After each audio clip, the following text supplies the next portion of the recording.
Welcome back to the deep dive. Our mission today.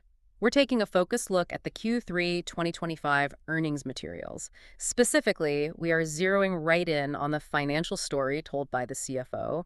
We want to pull out the key numbers, understand the strategic thinking, and really figure out where this huge company is placing its bets. Okay, let's unpack this. That's right. And for you listening, this is important because, well, the headline numbers just don't give you the full story. We're going to synthesize those core figures and connect them directly to the company's big picture investment strategy, especially, these huge investments they're making in AI infrastructure and the cloud. Okay, so let's start with the basics. The financial headlines. Worldwide revenue hit $180.2 billion. I mean, that's a massive number. Huge. And it represents a solid 12% increase year over year. Yeah, and we should probably mention that's after adjusting for a bit of a boost they got from foreign exchange, about 90 basis points. So the growth is real. That growth rate is definitely strong, especially for a company this size. Yeah. And, it's even accelerating in some key areas compared to last quarter.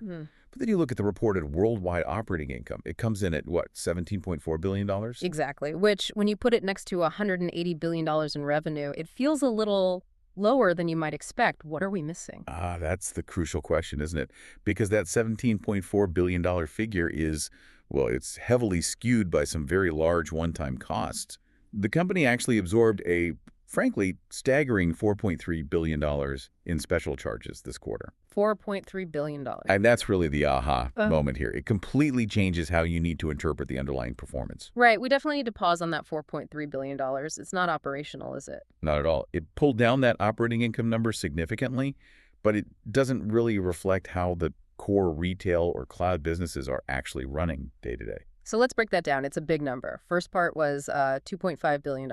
Yep, $2.5 billion connected to that big legal settlement with the FTC. And that specifically hit the North America segment's results. Okay, FTC settlement. And the rest. About $1.8 billion.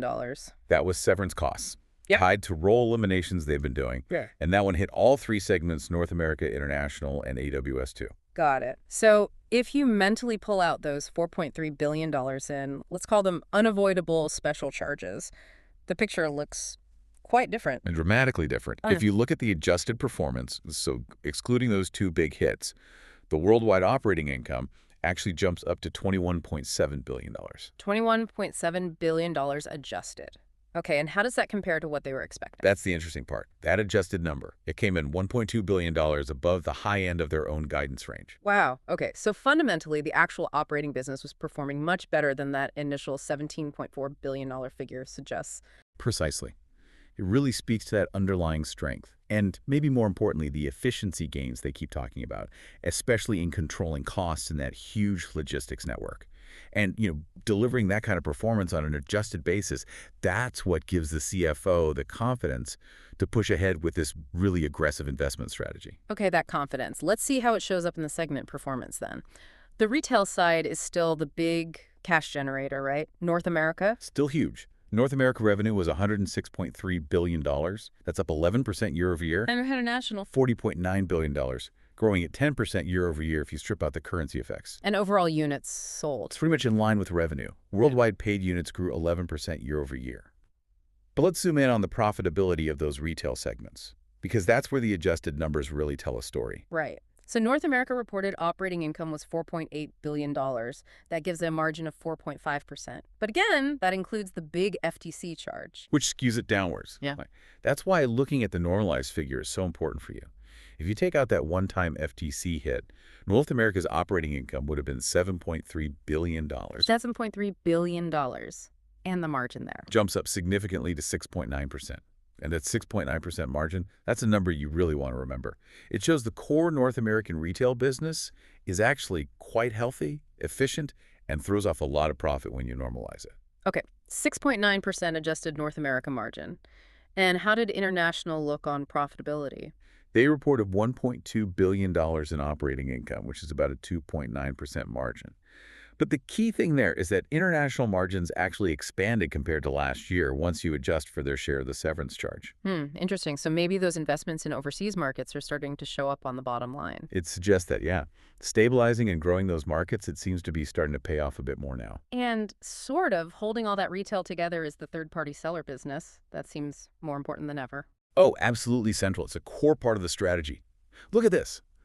The worldwide third-party seller unit mix hit 62% in Q3. 62%. Yeah, that's up 200 basis points from last year. And that higher mix is generally good for profits, right? Okay. Third-party sales usually have better margins for them. And there was a specific mention of generative AI helping those sellers too. Yes, a really interesting detail in the materials.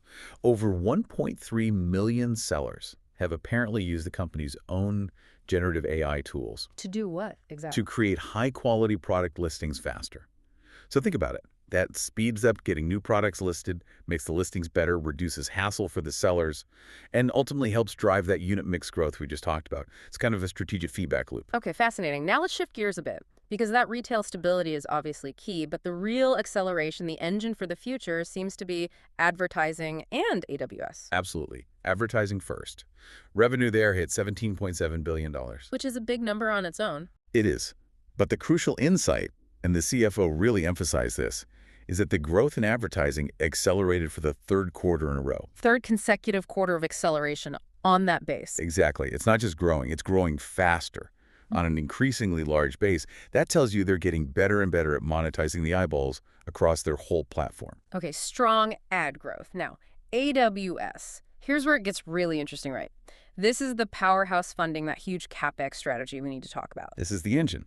AWS revenue reached $33 billion.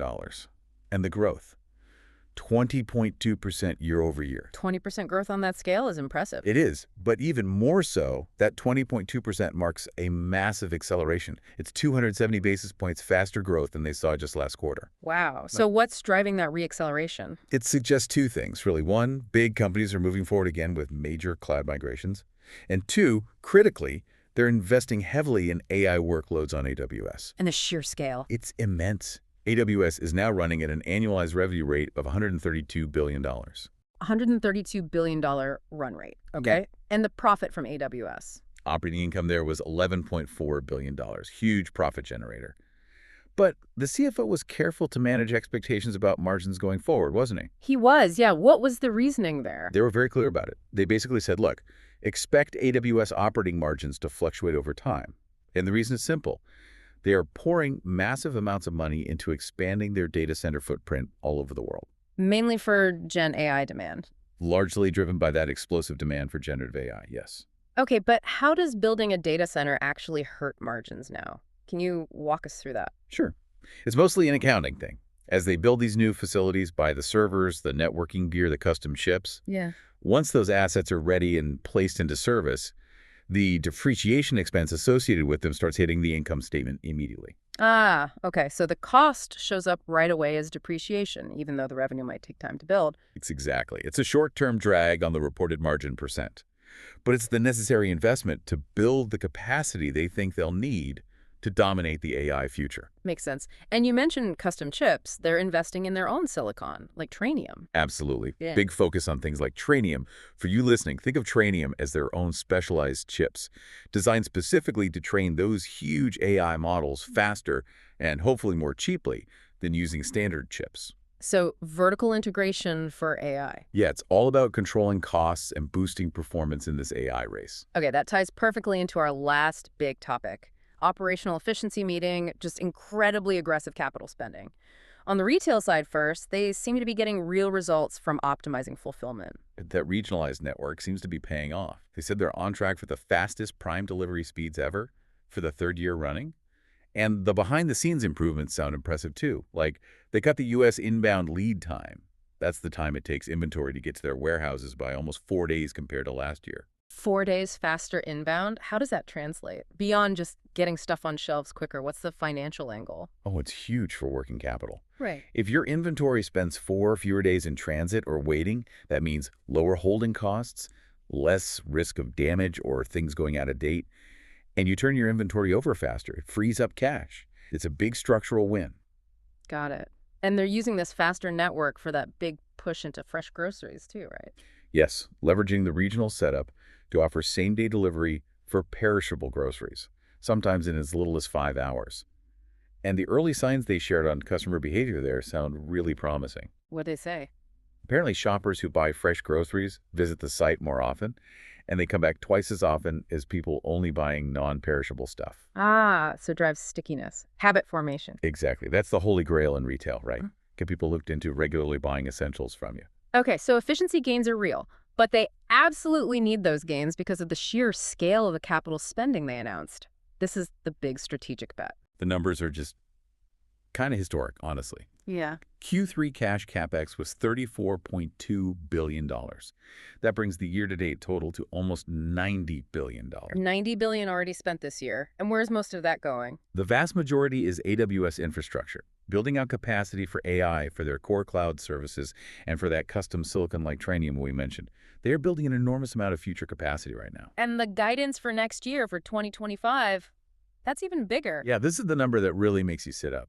They expect full-year cash CapEx to be approximately $125 billion in 2025. $125 billion. Let that sink in. Yeah. $125 billion. That's not just adding capacity. That's betting the farm on dominating this whole AI transition. And crucially, they also guided that this amount is expected to increase again in 2026. Increase from $125 billion. Wow. Okay, is there a risk here? Are they potentially overbuilding, especially with the economic uncertainty and knowing the depreciation hit that's coming in 2026 from all the spending? That's the core tension, absolutely. And the CFO basically tackled it directly. Their justification is straightforward. They see AI as such a massive opportunity with such potential for strong long-term returns that it justifies this level of investment now. They're explicitly choosing to prioritize building future market share and capacity over maximizing short-term margins. They believe the demand they're seeing, especially for AI, warrants this unprecedented spending spree. Right. Okay, one last number to touch on, net income. Reported at $21.2 billion, looks huge, but like the operating income, there's a non-operational piece in there too. There is, yeah. It's important context. That net income figure includes a very large $9.5 billion pre-tax gain. From what? From their investment in Anthropic, the AI company. It gets recorded down in non-operating income. So it reflects a smart investment decision, but it's not profit from the core business of selling goods or cloud services day to day. Understanding those non-operational pieces, the charges, the investment gains, is really key to getting an accurate read on the core business health. Okay, so what does this all mean if we pull it together?